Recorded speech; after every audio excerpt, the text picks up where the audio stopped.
The Walking Together, Finding Common Ground traveling exhibit debuted this weekend. And TV6's Pavlina Asta first told us about this project in November of 2022 when she met the team behind the project. And their goal is to shed light on the state's history with Native American boarding schools and to ensure Indigenous culture. Now Pavlina shares what phase 1 of the project debuted and how people were able to share their story.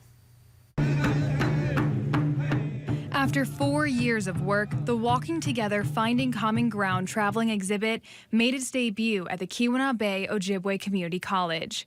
Leora Tadgerson is the project's creative director and the director of reparations and justice for the Episcopal Diocese of Northern Michigan. She says it's just the beginning. I'm hoping that this helps folks who are unfamiliar with the boarding school era to open their eyes and to want to learn more, because this is the very beginning of truth-telling for our region, for the Upper Peninsula. Together, the Episcopal Diocese of Northern Michigan and the Great Lakes Peace Center developed the exhibit to uncover and acknowledge the truth of Native American boarding schools in Michigan. We needed to tell the truth about what really happened. None of this was in our history books. Several survivors of Holy Childhood in Harbor Springs were there Saturday, including Lac Vidazair tribal member Linda Cope. When you take their language, their customs, their ceremonies, when you break up the family, it's a war on children, and it breaks your spirit. It makes you feel like you're nothing. You have low self-esteem. You don't know where you belong, and it's very difficult finding your way back. Cope says they were treated less than human. They belittled us and trashed our parents, trashed our culture, and it was very dehumanizing. And when you're 5 and 6 years old, you shouldn't have to live your life like you're in a military boot camp, and that's how strict they were. And they didn't hesitate to beat you at the slightest infraction. They made you live in fear.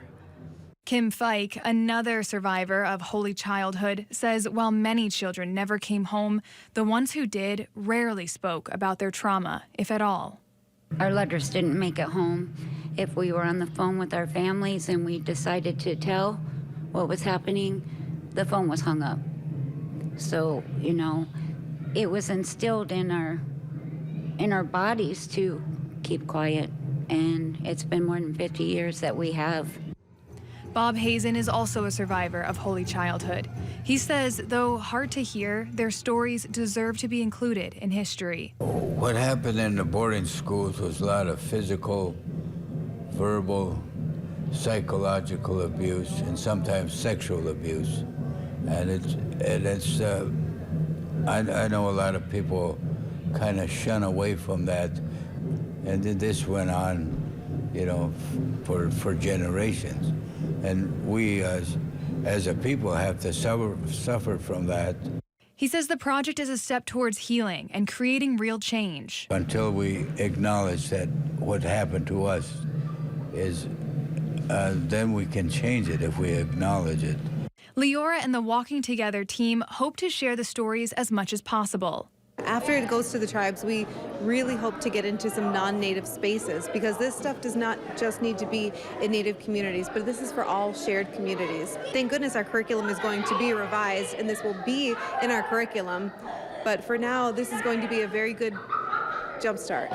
You can request to have the exhibit come to your business, school, or organization. Pavlina Asta, TV6 News, Baraga.